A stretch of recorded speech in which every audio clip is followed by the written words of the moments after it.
We're live. Welcome to today's Wednesday Google Hangout. I'm here with PJ Norwood. We have a guest today who's going to tell us the story of a line of duty death. We're going to deal with some of the tactics, but we're also going to deal with some of the aftermath as well. PJ, I'll start it off with you. Go ahead. Thanks, Frank. Today's guest, Jimmy Greene, a firefighter that I've recently met, and I was really impacted by his story. He told me a story of a line of duty death of not only his best friend, but also a firefighter who they worked together and they were on the same fire that Josh got killed at. So it really impacted me, and it impacted me because I was looking at Josh's gear. Our guest Jimmy Greene had his gear on display, and I didn't realize the gear was for a firefighter who was killed in the line of duty. I actually thought it was Jimmy's gear who was off to the side teaching. I'm looking at the gear, analyzing the gear, and then Jimmy came over and told us the story about firefighter Josh Shirley. And it really impacted me. It's a great story, not only from the strategy and tactics side, Frank, but it also goes back to, I think it was like 4 months ago, we had Jim Rescatti on, and we talked about the psychological impact of firefighting. And Jimmy talked to me about the incident, but also the psychological impact that it had on him and his family, and what it's taken for him to survive. So it's not only what he went through in the firehouse and working, but also what it's taken him to survive and live a life with his family and his kids, and deal with everything that he's gone through. So I felt it was really important to bring him on to help him share his message, because there are thousands of firefighters across the country who deal with not just line of duty deaths, but also incidents that impact them psychologically. To stay in line with our health and safety mantra for the show that someone has given us every month, I wanted to bring Jimmy on and share the story. So without further ado, Jimmy, thanks for joining us today. How's everything down there in the Carolinas? Thanks, guys. Thanks for having me. It's hot. Hot and humid. Summertime. I'm sure we'll get an afternoon thunderstorm in a little bit. Well, hopefully that's after we get off the air on this show. So, yeah. Tell us a little bit about the actual fire and kind of an overview of kind of set the stage for what the fire was. Well, how it all transpired, I'll give you a little backstory about the department I'm with at the time. This was 2002. We ran two-man engine companies. First thing in the morning, we had a water rescue call, and one of those engine companies broke down. We ended up staffing one truck with 4 guys, and what we should be getting anyway. And that played a tremendous impact in the fire. Had the events transpired with just 2 guys on the truck, I don't know what would have happened. I mean, it probably would have been more than just Josh that perished. So that ended up being one of the things that happened. It was a box alarm, mutual aid assist. It was about 8 miles away. We had a good header. We could see it going down the road. We knew it was a job. We were all pretty young. Guys that grew up in the fire service, we were junior firemen together. Some of our dads were firemen. In fact, my dad was the fire chief of this department at the time. So, not that we didn't have a lack of experience. We did in ways, but it was, a typical, we were the only combination department that was responding, that had solid staffing. When we got to the fire, the first 2 companies that were there had very little staffing on scene. We were the first fire truck to show up with 4 people on it. As we walked up the driveway was several hundred feet off the road, non-hydrated area. The first hydrant was about 2,500 feet away.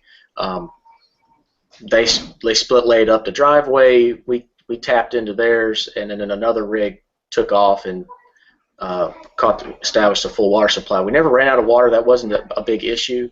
When we walked up, the homeowner had a full Duck Dynasty beard, ball cap on, and he's leaning up against a car, and his ball cap is literally still smoking and half his beard's burnt off. So we walk up to him and ask him if there's anybody else in the house, where's the fire located, and he didn't communicate with us. I don't know if he was in shock. I don't know if, just watching his house burn up. The other thing that we also did was all of us had our mask on. So maybe he couldn't understand us trying to talk to him. I don't know. The first line was being stretched off of the first 2 engine company. And the house was a one-story, typical ranch, but it was built into a hill and had a full basement. And especially then, we don't have a lot of basement fires in this area. This did not present as a basement fire. It looked like a first floor fire. There was several doors that were open on the first floor. We knew that there was a basement. I could tell just by walking up to the house, but there was no smoke, no fire coming out of the basement. There was one guy off of a first due engine company by himself stretching the line. We didn't really like or understand where he was taking the line. There was an open front door with a vicious amount of thick, black, nasty, just smoke just rolling out of it. And I was like, well, I mean, just the velocity of the smoke, I was like, well, the fire's got to be right there. It's just not lighting off yet. And we asked him, I was like, hey, let's go back through this door. He agreed. We took that line. We went in about 10 feet maybe, and he decided conditions were tenable at that point, but he decided that something was wrong. He jumped up, didn't really communicate anything to us, crawled over us, and went back outside. We wanted to know what was wrong with him, make sure he was okay, so we backed up, and he just walks over to the front of the truck and takes his mask off, and to this day we really don't know what the issue was. So there was 3 of us. Our driver wasn't up with us yet. He was waiting to be relieved. We started to push back in. We had Josh was on the nozzle, I was second, and then our company officer was third. And we pushed in probably to about the center of the house, which now, looking back, was about about where the stairs were to go down to the basement. We had zero visibility. One of the other things that happened was we had an 1.5 inch hose line with a 95 gallon a minute Sabre jet nozzle on the end of it. I could feel Josh flowing water the entire time. We couldn't see anything. Our company officer had the old Argus Tick camera. It's one of the first generations of them. We were lucky enough to have one, but the technology wasn't the best then, and it was whited out. We couldn't see anything. I'm yelling up to Josh, hey, you're flowing water, right? He's like, yeah. I was like, have you seen any fire yet? He's like, no. I noticed that the air in our tanks is starting to get pretty warm now. When I take a breath in. So I made the call. I was like, we need to back out. We need to get another line in here, get a bigger line, something. We're not being effective. When we backed out, we had received a grant about 6 to 8 months before this fire. Everybody in the fire department had gotten brand new turnout gear. We walked out. We were wearing tan PBI type, turnout gear. We walked out, and our gear looked like it was black. I mean, looked like we bought it from, turnout gear manufacturer with black. I mean, I was like, what is burning in here? Why is there so much soot? And we had to wipe our face pieces off to see. We catch up with the incident commander, and he tells us that there's a second line going in on what would be the Delta side. The house sat in a way that it was confusing to really say what was A, B, C, and D. The Delta side would have been what the front of the house would have been if it had been built, spun, 25 degrees, and there was some confusion with what was the front, what people were calling the front door. We thought we were going through the front door. When they told us there was going to be a second line, and they said they're going to the front door, well, they were talking about the Delta side. It had the traditional front porch area, and from there, from the front porch area, you could see a basement window. When we stretched around to that door, there's fire blowing out of that door. We thought at that point that we had, from where we were at inside, we were about at that point, and we just didn't realize. We just didn't realize the amount of fire that we had. So we're thinking, well, now we'll just knock this down. The second line wasn't ready yet. They weren't charged. We were. So we decided to advance up the stairs. The fire's blowing out the door. Half the door's gone. There's 2 little picture windows. It's coming out the picture windows. Josh starts knocking it down, and the plan was we were going to push in and go right, and the other line was going to push in and go left. Josh knocked all the visible fire down. we start pushing in. The company officer had, just because I was out trying to get slack around, because we, as I said, we dragged our line around from one side of the house to the other, basically. I'm out pushing, getting some more slack. The company officer goes in. I am at the top of the stairs, basically at the threshold of the door, and the basement window, which is right to my right, fails, and fire just shoots out of it. So at that point, now we know we've got a basement job. There's chiefs out in the yard telling us to back out. I'm up there hitting them, saying, hey, it's below us, we need to back out. The backup team, they weren't even inside the house yet. They were still waiting for me to get in so they could come in. As I reach up to hit the boss and say, hey, look, it's below us, he's reaching for Josh, and as he's trying to touch Josh, we had it wasn't like a hole, it was the first floor completely collapsed into the basement. As Josh falls in, he holds on to the hose and kind of rides it down. The company officer, he spins and catches the floor basically at the door, and he's hanging there, and I reach down and we get him pulled out immediately, and we both spin around. Jimmy, just because I want to make sure that our listeners are following this. So at the point of the floor collapse, you're on the first floar, Josh goes into We're on the first floor. What do you call it? Is there any line operating at this time in the basement? No. No, okay. sir. I want to make sure I was following that, because I'm sure other people had that. Yeah. Okay. No fire in the basement, or no lines in service in the basement. All right. Now, at this point, did the chief outside, the incident commander, did he recognize that it was a basement fire? Because by the chronological order of your story, we've already gone by a pretty significant amount of time, because you already went in, somebody had a failure or something happened, you came back out, you went back in again. At what point in this chronological order did they recognize it was a basement fire? Was it after the collapse or right before it? I'm going to say it was after the collapse. Okay. If you read the report, one of the things that comes out in the report, there was a POV, a personally owned vehicle, showed up first. Did the same thing we did, talked to the homeowner, asked the same questions we asked. He asked, is there anybody else in the house? And the homeowner says no. He asked where the fire's at, and he said the fire's in the basement. That information was never shared with anybody else. So, if we'd have been told right from the beginning that this fire was in the basement, with the velocity and the thickness, and I wouldn't have attacked it the same way. I would have checked the basement first. The other thing that happened was there was never a 360 done on the house. If somebody would have done a 360, they would have known that this fire was in the basement, and it was well involved, and it truly should have been one that we wrote off. I mean, I don't have a problem saying that. We can't win them all.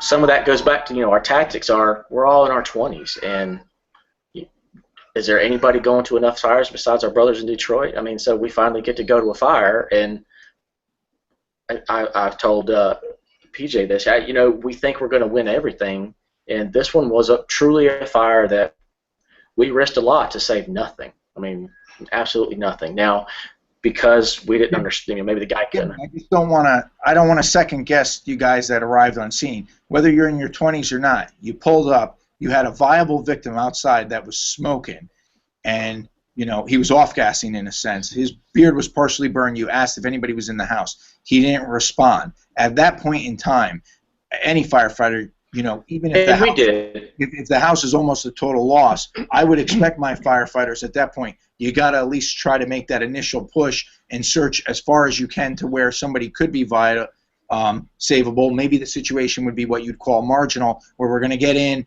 we're going to do as quick a search as possible and get out, and then right off the house. But I think that the call to go in, even from my city perspective, I think you guys made 100% the right call. It seems that in 2002, it still wasn't prevalent across the country, so I won't even throw a shot on the 360.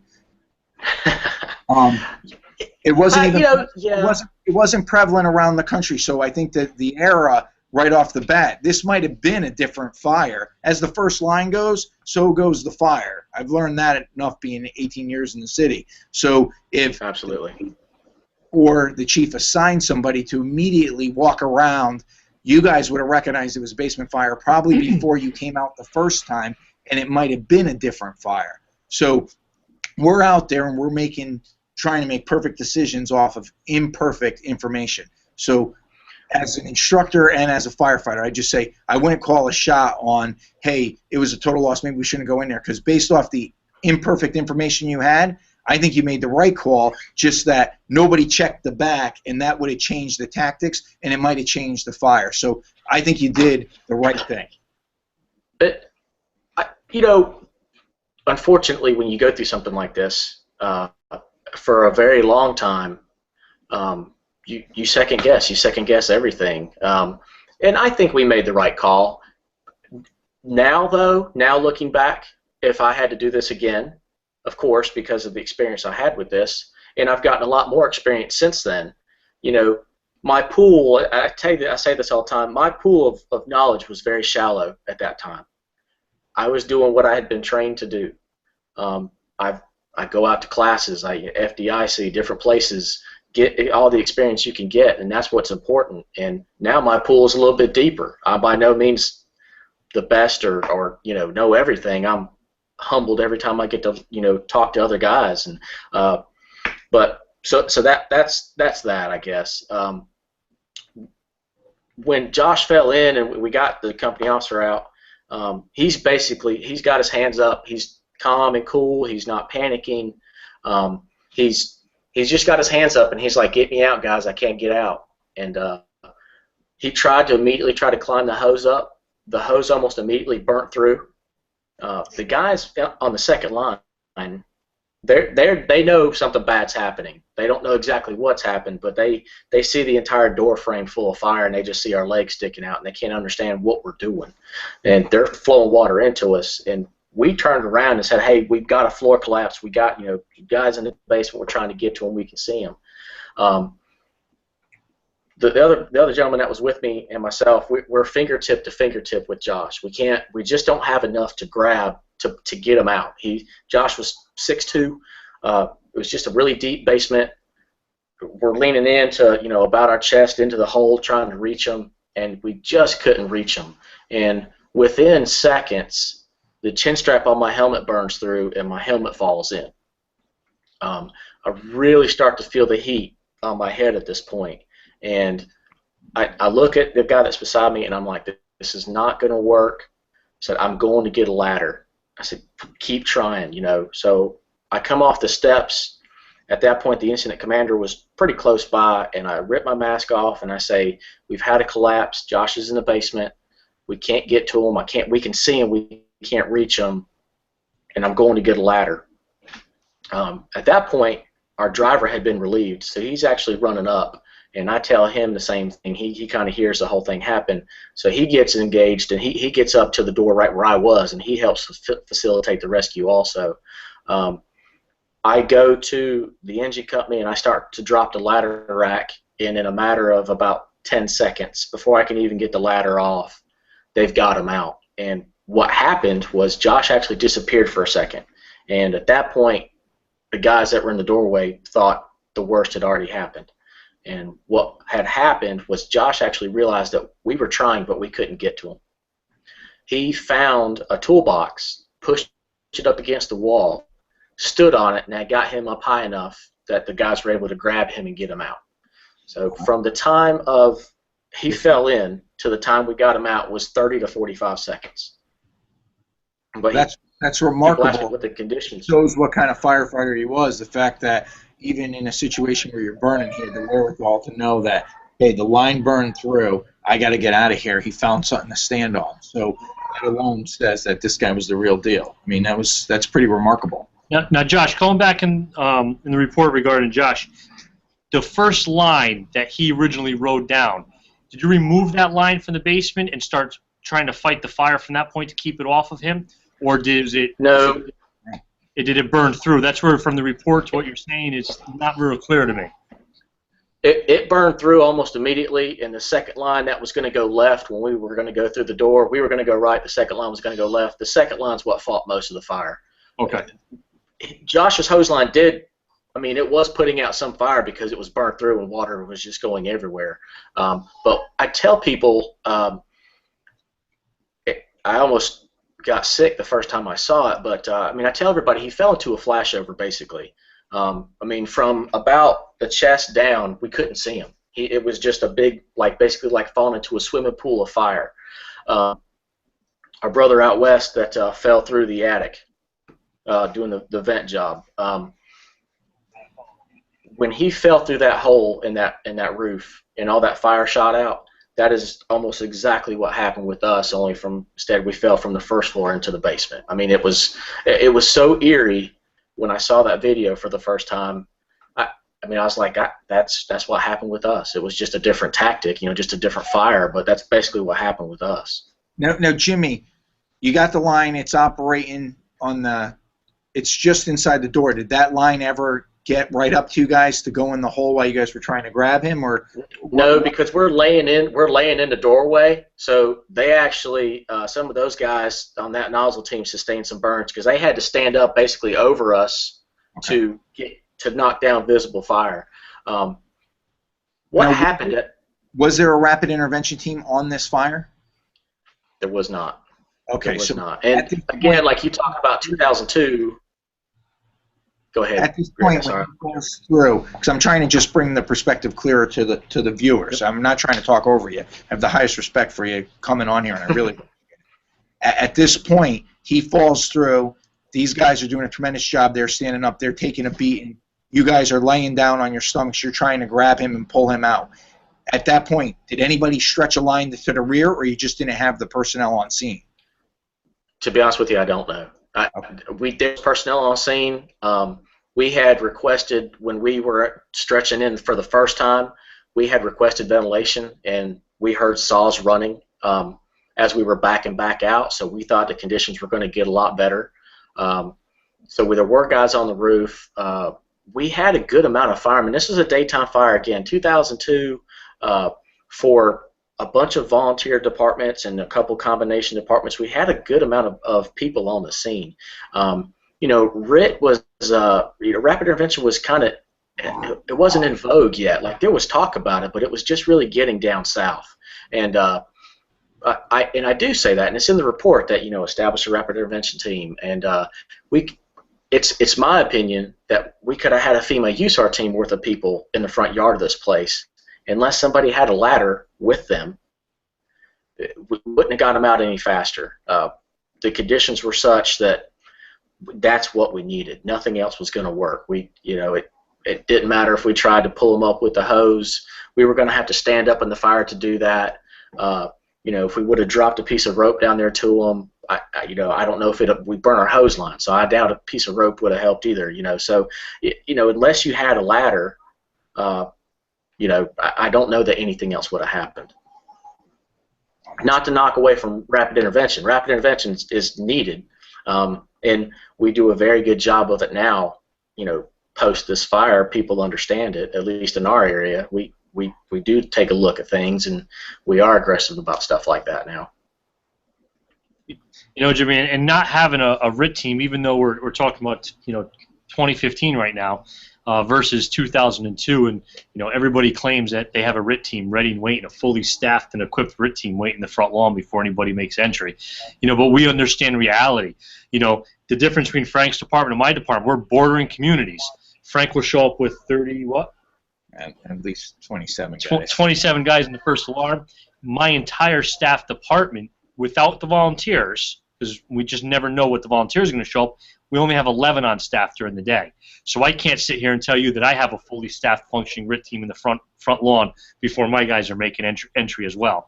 So even though we're talking 2002 to 2015, there is still, and it's kind of funny that some of the things that we're hearing today, that you think that as a fire service we would have solved since 2002. You talk about the 360 and the RIT team, and we still see line of duty death reports to this day with those same exact problems and communication, not relaying the information of the occupant from the incident commander to the fire attack crew. That was a key piece of information that for some reason wasn't communicated or wasn't heard. You know what I mean? So the communication is a whole loop of make sure everybody understands and hears. So we still see some of these same problems today. We do a good job, at least in this area. Every SCBA has a radio assigned to it. So that's great. That's a good thing. But what happens with that is, in most cases, a lot of unnecessary radio traffic. And if ever there was some traffic that needed to be said over the radio, was that, hey, you know, we're still going to assume that somebody's in there until we get a good primary. I mean, we're a very aggressive department out here. But if we have that information that from the homeowner's perspective, there's nobody else in the house, well, then we can gauge that. You know, we can, you know, we'll take that more calculated thought process and like, well, we'll search these first. Basement. I mean, he said to the right, to the guy, and that's information that. Yeah. Right, and that, you know, that was one of the things that all of us have learned. I'm a tailboard fireman. I work at a busy firehouse, and my boss comes off the rig and he'll ask the homeowner, and I ask too, because I want to make sure I heard the same thing that the boss heard. You know, that's some of the little things that I picked up at this fire that I just do different. I don't put my mask on in the truck anymore. I don't care if we're going to be first due.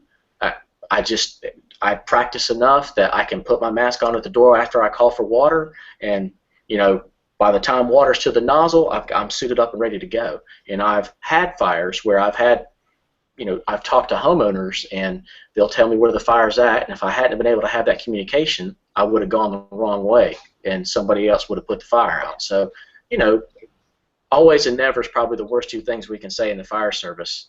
You know, learning, getting that knowledge, that pool deeper, picking up little things, you know, it's important. And it's one thing I learned with this fire. You know, I was unprepared. I didn't realize how bad Josh was burnt. When we got him out, he's still conscious. He's talking. He's got some pretty bad burns to his hands and to his ears. But the rest of his body looked great. I mean, it was kind of almost like he had a sunburn type color. But we're taking his, we get down to his station uniform, we start cutting that off. He's joking with us about, you know, guys, you're really going to cut my clothes off right here. And, you know, then 2 days later he dies in the burn unit. It was, you know, something that I just didn't expect. Yeah. You know, I'm just going to kind of divert for a quick second. We want to make sure that everybody watching now knows if they have any questions that they want to pipe into the conversation and ask Jimmy some questions. Use the hashtag FETalk, and Frank and Ricci and myself are both monitoring that, as well as Shannon, who's running the show from Tulsa for us, and we'll answer. We'll get those questions, Jimmy, and answer as many as we can. So, Jimmy, we really appreciate it. This is a great conversation, and that's kind of brings us. We've talked a lot about the incident itself and some of the things that you went through, and some of the things that we can learn from. Frank and I think we were both kind of intrigued by the same thing because we just did some training for both of our departments on RIT team training. We had an acquired structure, and Frank Ricci brought all of his recruits from New Haven Fire through. He had a recent recruit class, and I was bringing my companies in, and we were doing RIT training, removing firefighters from the basement, but using the charged hose line, where you lower the hose line down, and whether it's an unconscious firefighter or a conscious firefighter, whether you stand on the hose or wrap your arms around using those straps. So I think that's why we were both kind of intrigued by that, whether that was an option. And I'm sure in 2002 that probably wasn't even a thought to you at that point or that time. Your only thought was, we're going to reach them, and we're going to go in and get them. We're not going to lower another hose line down to them. So I know I was intrigued by that, so I was wondering kind of what your thoughts are on that, where, granted, we're many years later, and some of that training that we now do is probably related to this incident and related to losing Josh. So you can see that, all the way in here in Connecticut, we have just been practicing a skill that may or may not have saved Josh or got him out of the basement earlier, but know that at least he's still with us and he's still impacting firefighter safety. And that's why I enjoy.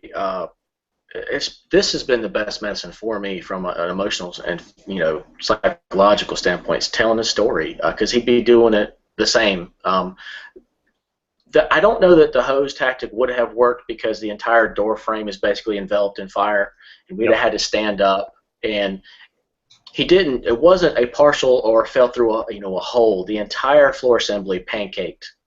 So I mean, almost the entire structure. This house was built like in the 50s. It had header boards, ledges on the sides, and then I had the metal post that you'll see in most of the older homes, unprotected floor assemblies. It just needed a little bit more weight, and when those posts finally had degraded down, you know, the entire floor assembly pancaked in. And that's the other reason why I don't think the hose tactic could have worked, because we would have had to have done it from outside, basically, from the front steps, and then reached it in. And there was so much fire coming out. And it's one of those intuitive, like, I knew what we were doing wasn't working. Well, I've climbed a ladder 1,000,000 times. I knew if we dropped a ladder down there, we could get him out, you know, as long as he was conscious. And I had done that. I had webbing in my pocket. at that point, you know, somebody told me, hey, you're a fireman, you need to have some webbing in your pocket. I had it in my pocket. It never crossed my mind to use it. It never crossed my mind. I don't know if it would have worked, but I knew that a ladder would work, and I knew that seconds this was time sensitive, and we had to do this now, or it was not going to, you know, it wasn't going to work. Well, up to this point, it seems like every decision that was made was really the right decision, and you made the best decision you can under an extremely challenging and dynamic, you know, incident. But I want to backtrack a little bit for those who may not have heard that. It was a house that was built in the 50s. It was a one-story residential structure, true construction. We're not talking, you know, TGIs. We're not talking lamb beams. We're talking true construction, and we're talking a catastrophic collapse of the first floor into the basement. So we can now fast forward to 2015, and today's construction practices highlights even the major concern that we should have from fighting any fire from above that fire, and the real necessity to do that 360, really find the area where that fire is before we put firefighters above that. And I know you said that you had an old school thermal imaging camera. Some of our listeners, they might not even understand the old school thermal imaging camera. A picture of our first Carnes, one of the helmet-mounted thermal imaging cameras. The technology was not the same.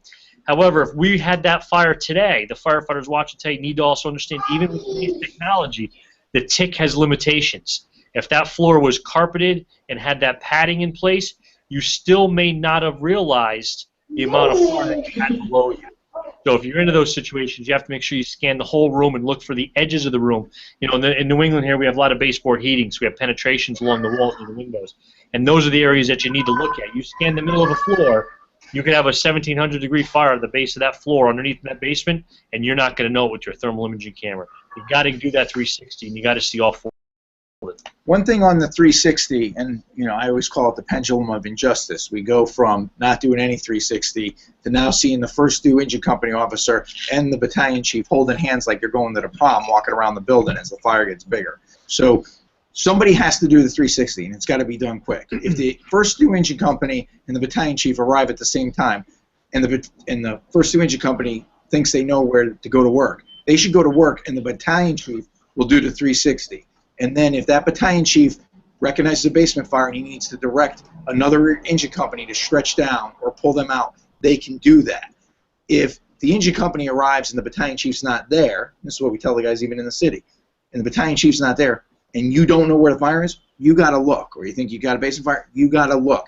Sometimes you can't do a 360. Sometimes you got to go through an adjoining apartment and look at the rear. Sometimes you got to get the report of the roof. The other thing that I think is important to realize in 2015 is everybody wants to come to your fire. So the people that say that they're short-staffed, if they didn't call, then they truly are short-staffed. Now, it may take a while for people to get there, but you need to cut down the amount of time it is for them to get there. The time to call isn't when somebody gets jammed up and falls through the floor. So you've got to call for those resources quick. If you know you have 8 firefighters responding to a fire, I mean, hell, they're miracle firefighters. Fire in a one-story ranch in New Haven is the same as a fire in Pennsylvania, South Carolina in a one-story ranch. It doesn't matter. You need the number of firefighters to safely, efficiently, and effectively combat that fire. So you should set it up right off the get-go to ensure that you're going to have the proper staffing, and when you're dealing with combination departments and volunteer departments, then have your neighboring departments come in as well. It should be set up mutual aid for any structural fire response, not a confirmed fire, because you're already behind the 8 ball. You can always turn them around. Everybody wants to go to your fire. There's no politician on scene that says you can't call for the resources you need. So I think it's important that you get the resources there so you can staff properly. One other thing that Jimmy said that I want to hit upon, and we teach everybody this in New Haven, right from the recruit class on, is Don't mask up until you're going right in the building. You know, for the older people out there who used to watch cartoons, I still watch them. But, you know, it looked like G. Muskie. Everybody comes off the piece, their mask is fogged up, you can't see anything. You're not sizing up anything. So we teach all our firefighters, which I highly recommend, and I do it myself. If you see me put on my air pack at a fire, I'm on my knees, and I'm right at the building, to the side of the door. So before I put on my mask, I take the quick look, kind of do a mental measurement. How far do I got to go in the building? What's the layout of the building? What's the fire? What's the smoke condition? Then I put on my mask, and I go in. And when I come out of the building, I go to the side of the door, I get back down on my knees and take it off. Because the guys who come out, who take their mask off, standing up every time, go to your next fire and take a look. Somebody's tripping over the hose line. Someone's falling over the bottom step. I see it all the time. When you go into the fire, you should get on your knees to put on your mask because that's the action position anyway. When you come out of the fire, move to the side of the door so you're not in the middle of an egress or, you know, pathway, and get back on your knees and take your mask off, and you won't fall all over the place and look like a jerk. Weigh in on that? I agree 100%. Some of this, I think, comes from everybody wants to get that first line and they want to get it in there as quickly as possible. And no exception. I'm the same guy. I've ridden an engine company my entire career. But at the same time, I mean, I can't tell you how many times I've fallen in the front yard, or you know, it just happens, or you miss something, or you know, especially going up some steps. You've had it on in the rig. Your adrenaline's going. You've been in the truck for 2 or 3 minutes. It's already fogging up. You're sitting there hitting your bypass, so you're wasting air. You know, it's just I have practiced it enough to where you know, if it meant that 10 or 15 seconds it takes to mask up, and that's the difference between life and death. I mean, at some point, you know, you have to, you know, look, we didn't set the fire. You know, you have to come up with what's the better of the two. And that's why, you know, I tell people, look, I'm not teaching you the way, I'm teaching you a way. You got, you know, other people make that decision on your own, but I tell you an experience that I've had, and that's one of the things that personally I felt like I did wrong with that fire. You know, we weren't able to communicate. That's truly what I feel happened. And, you know, maybe he wouldn't have told us if we had our mask on. I don't know. But that's, you know, just my personal take on that. And for our listeners out there, a lot of people think that communication, and PJ, you said it, you know, in the technical sense, but for all you truck firefighters like me out there, let's break it down a little bit. A lot of people think that talking on the radio is communication. We have a lot of talking on the radio.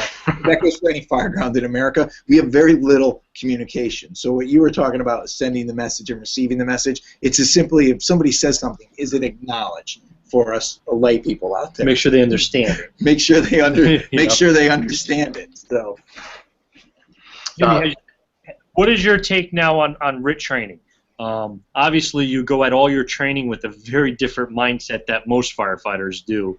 But what's your take on RIT training for departments like yours or departments like mine that are smaller departments? How do you go at training for RIT training, and what are your recommendations? You know, first off is understand that, you know, there's not a company out there that gets excited when they get assigned RIT. It's an important job. I mean, you know, everybody wants to be inside and doing work. Well, you know, we only have so many fires, and it's an important job. Take it serious. Practice and play and train the same way. You know, when you're on a job and you're showing some hustle, do that stuff also when you're training. You know, take it serious. We're fairly short-staffed where this fire happened, even to this day. We're a lot better than what we used to be, but and we run, one of the things that's happened here just recently is we run an exclusive mutual aid contract now with the other departments around us. So it's going to take a little bit of time for those resources to get here. It's like what you were saying earlier, but we know they're coming. We guaranteed have a number of people on the fire ground, you know, are on the way. It's important. We still, you know, we'll show the hose drill. We'll show, you know, using the rope. Now a lot of guys will grab, even if they don't grab an extension ladder or a roof ladder, they'll grab a an attic or a folding ladder to put with the RIT equipment. Good addition. It's great. And yeah, that would have made the difference. If we'd have had one laying right there beside us, it might have made the difference. I don't know. Being proactive, there's, I think, a lot of discussion about what the RIT team can and can't do. I like a proactive RIT team. If you're throwing a ladder to a window and that keeps me from having to burn up while I wait for one, that's great. Softening the building, getting some doors opened up. Not necessarily opening up every door, but get them to where they're not locked. Where if I'm inside and I'm trapped, I'm not waiting for you to force the door open. Then that stuff's important. That's kind of my feelings on that. I think you're spot on right with that, and I think the general rule that can be applied for the RIT team is you can do any action on the fire ground as long as you can be called back to assemble quickly and you're not breathing air. So therefore, if you're softening the building or you have a firefighter in the front managing that, keeping that door closed as the control firefighter and pushing in line where they don't have to wear the mask, and as the RIT boss, as you're doing your 360, okay, he's going to control the door and push in line. You know where he is or she is, and they're not using air. So therefore, if something goes wrong, now you got a RIT team with full air. You don't need air when you're throwing a ladder and getting that second means of egress. So I think you're spot on with that. In the Northeast, I know it's summer now, but before you know it, somebody will be watching this in the winter. Having the RIT team, after all their equipment's set up and the boss is doing the 360, to grab the accountability, that could be in any weather, to make sure that we can track where people are, but just to grab a bucket of sand and throw it out. Just sometimes the attention to detail of anything you can do to make that fire ground safer is really going to make a big impact. One of the other things that I want to stress with the RIT team, and I'm experiencing now, I'm training the entire fire department in using the RIT pack, and I'm finding some things that are very disturbing. One, the RIT pack, no matter what manufacturer you have, it doesn't fill the bottle, it equalizes the bottle. The other thing is the RIT pack doesn't have a low air alarm on it unless it's some of the newer ones, but most of the RIT packs in service don't have a low air alarm, so you have to make sure that you're managing the air supply. And the other thing that's key is I see a lot of departments out there, and I'm going to be writing a report for my department after seeing it, is they have a tarp, and I call it our twister tarp. They actually drew the outline of, the ladder, the saw, so you put it down, it's like twister, firefighters go and they fill out the tarp. So they have the tarp, they got the RIT pack, they got all this stuff there, but a lot of the officers aren't thinking to assign a particular firefighter or position that, okay, if you're riding the hydrant or you're riding the pipe, because our RIT team's the 4th Due Engine Company, that you're responsible to grab the RIT pack. And so I'm asking the officers, I'm saying, if you're doing your RIT 360 and they're filling out the tarp and you get a mayday, do we got the likelihood that you assemble your whole team and nobody grabbed that?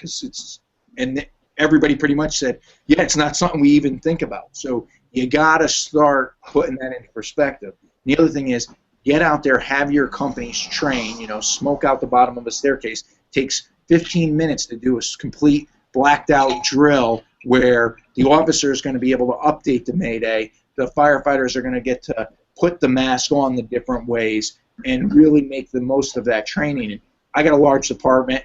I mean, not by most standards, but Connecticut, we're the busiest city. We're a small city, but we're the busiest city. I got 364 members in the department, so I got a lot of companies to go through. So instead of having a company there all day long and then missing everybody else, we're trying to do hour-long drills where they come in, we're focusing on a specific skill, and then they practice it one time in blacked-out conditions, and then we critique it, and we're finding that it's getting our members to buy into training, and it's also covering some of those blind spots that we might not have known that we had, like who's actually responsible for grabbing the air. So now I think you're going to see a lot of officers assigning it by position, which I think is a step in the right direction. Absolutely. I agree. Jim, we're approaching, we got about 15-20 minutes left, and an important topic for me to always bring up as much as we can, because I think we don't put enough time to this. We spend lots of time. We could sit here for hours talking about strategy and tactics and training and post-incident reviews like we are here today. But I think one area that we don't spend enough time on is the psychological impact of our jobs, the psychological impact of the day-to-day stuff, the cumulative stress, the cumulative incidents that we go to, and then also the major incidents, an incident such as this. I know, Jimmy, that this has probably affected you in more ways than you probably will ever share or would like to share with anybody. But what's your take on the psychological impact and how it affects you? You know, and we heard your daughters playing there in the background, and how it's affected them and your wife, and also, you know, your brother and sisters in the firehouse itself. This is not something that anybody has forgotten, and probably hasn't gotten any easier, and you still deal with the pain every day. So can you maybe share some of those experiences with our viewers? Absolutely. So to back up to kind of talk about how close I was with Josh. Josh was one of the first people I met when we moved here as a kid. Grew up in different local fire departments together. You know, responded to the same calls together. We're very, very close, and ended up being best of friends. So, you know, I was 24 years old, I guess, when this fire happened. I had lost 2 grandfathers. That was it in my life. You know, you kind of expect that. I had I only had one daughter at the time. She was 1 year old. Josh was the type of guy that when I was at shift, he would come over and help my wife with my daughter. You know, hey, if you need to go to the store, I'll stay. You know, he meant a lot to me. So to witness something like this happen, and then not only was, you know, I on shift that day, but we were riding the same rig, and it was right there. Like it could have and should have been me. We just got mixed up in, you know, how we came on the line. It was a shock to me. I could not. That was the first loss in my life, and it was my best friend, and it was a horrible death, and it took 2 days for him to pass, and I was not emotionally ready for it. We did do some critical incident stress debriefing. Maybe I didn't put myself into it as much as I should have. I coped by drinking, and for almost pretty much a year, that's just what I did. If I was off, I would go out, and you know, I left my wife at home with my kid. I was verbally abusive. I just got into a bad spot, and even family members would say, "You're out of control," and I'm like, "I'm fine. I'm fine." I was in complete denial, and people talk about like that moment that you just, you know, like I finally realized it, and I just flipped a switch. I don't know what it was, but I woke up one day and I said, I'm not being the father and the husband that I said I was going to be, and I decided to just change my ways. And I mean, I still like to go out and have a good time with, you know, if guys want to go out and have some fun, I'll go out, but I know my limitations, and I like to talk to guys that have been in these types of situations, because I want to see where they're at. I know the road I went down, and had I not changed what was going to happen, what I was doing, something bad was going to happen. After Josh passed, I took about 3 or 4 weeks off from the job, and my bosses were very, they were like, look, you come back when you're ready, because the day he died, I told them I was done. I was like, I've got a kid, I've got, you know, I've only been married for a couple of years, like I can't do this to them. But the love for the job, you know, that's really what the brotherhood that I received really is what brought me back. And I just sat around the house, you know, I would do some odds and ends stuff, and finally just one day I called my chief, and I was like, Chief, can I come talk to you? He's like, yes, absolutely. And I talked to him, and I said, Chief, I think I want to come back. And he's like, your spot's still here, come back. And one of my very first shifts back, we had just a little small food on the stove that got into the cabinets a little bit, kitchen fire. And it was probably, I swear the guys at work set it up for me, because, you know, they were like, it's your turn on the nozzle, and I was about to throw up as I'm masking up outside. And we went in there, and everything went great, and it was like just a burden of relief to know that I had made the right call to come back to this noble profession that we're in. But I still dealt with, that was just a month into his loss, I still dealt with it personally and through drinking. And it's important. We whether it's a one-time very catastrophic incident or cumulatively over career, we deal with it. We deal with it, and it's important for the spouses too to understand that. That what is a big emergency to them, to us, 9 times out of 10 is not, and that can create some animosity in the house because you never take anything serious, and you're like, well, that's not, baby, the house really isn't that dirty. It's one of those things where you have to find that balance, and it's hard for us to turn it off. Where the bankers don't go home and call each other at home and like, hey, did you get that new checking account put in yesterday? Where one of the guys at work is caught a job and you just got off on your Kelly. They're going to call you and tell you about it. And it's that balance between home life and the firehouse. It's important to maintain that, and it took me almost losing everything I had to realize that.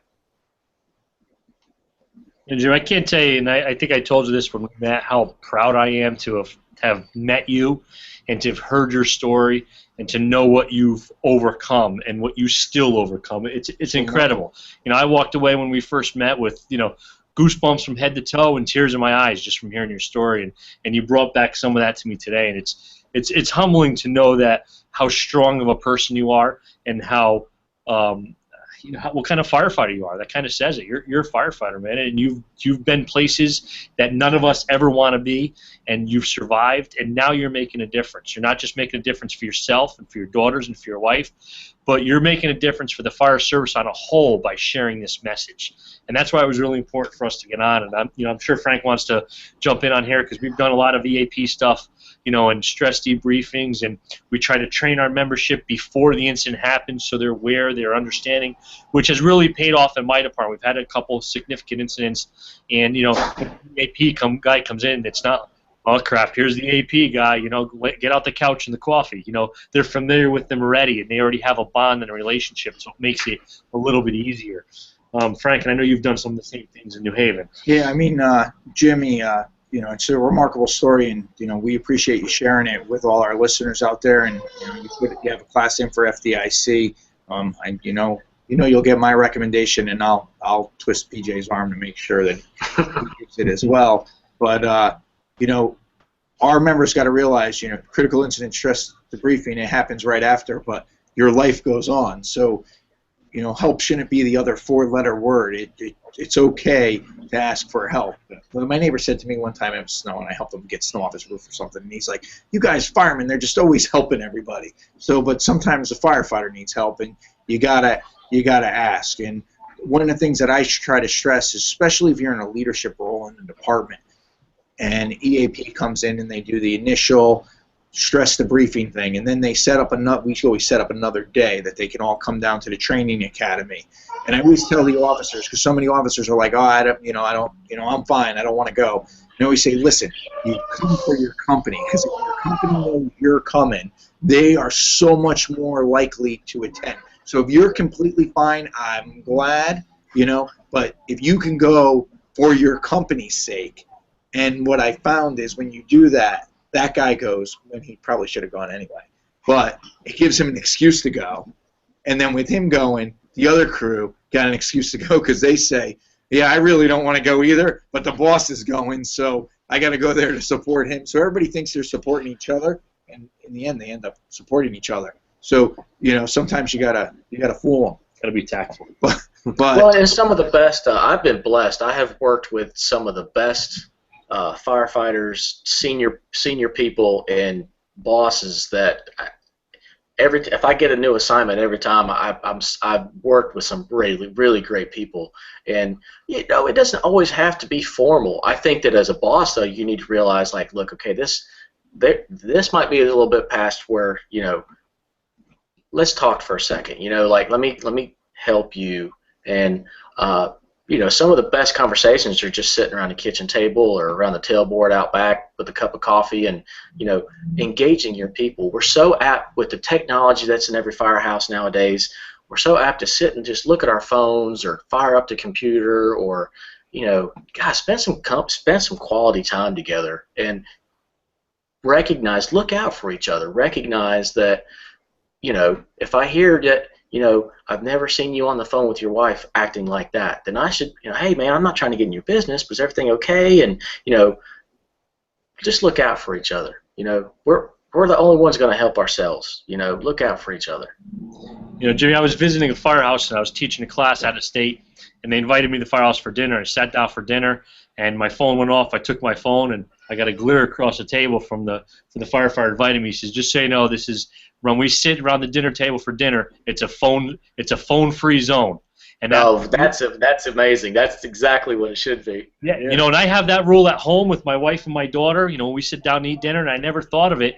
And the company officer says, "Look, when we're having dinner, when we're on a 24-hour shift and we have dinner, you put your phone in your pocket, you put your phone in your locker, you put your phone somewhere else, but you don't look at it. We're sitting around the kitchen table to have some fun and to eat a meal together." And I think it was a great example of them doing exactly what you're talking about. You take that half hour, that hour, just to talk, to be guys and girls hanging out in the firehouse and having conversations. It doesn't have to be tactical conversations, just having conversations. And that's what, you know, some departments or potentially or some crews may be missing in the firehouse. We talk about morale and talk about the loss of the brotherhood.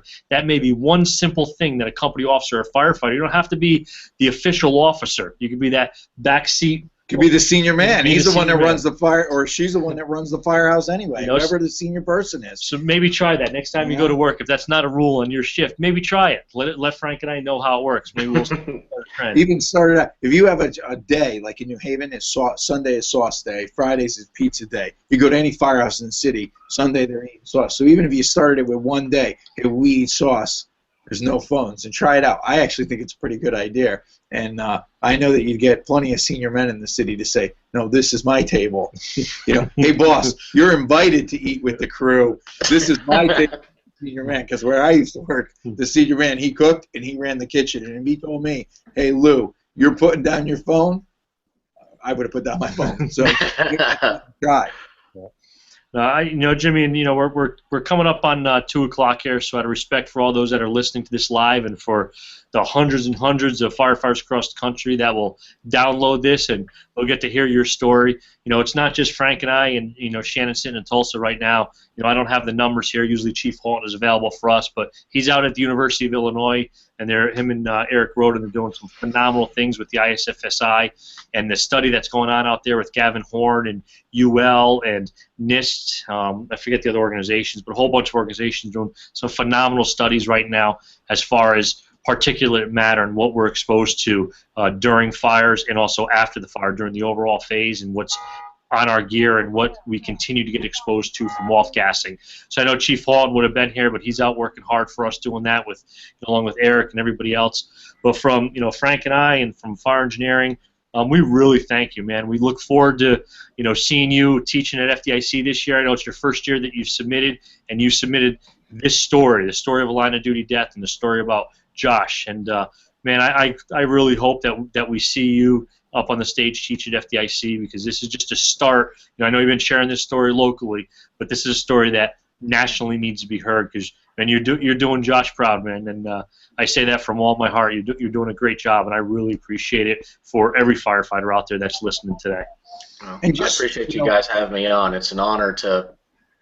He would have been doing the same thing, and he probably would already have been a little bit better at this.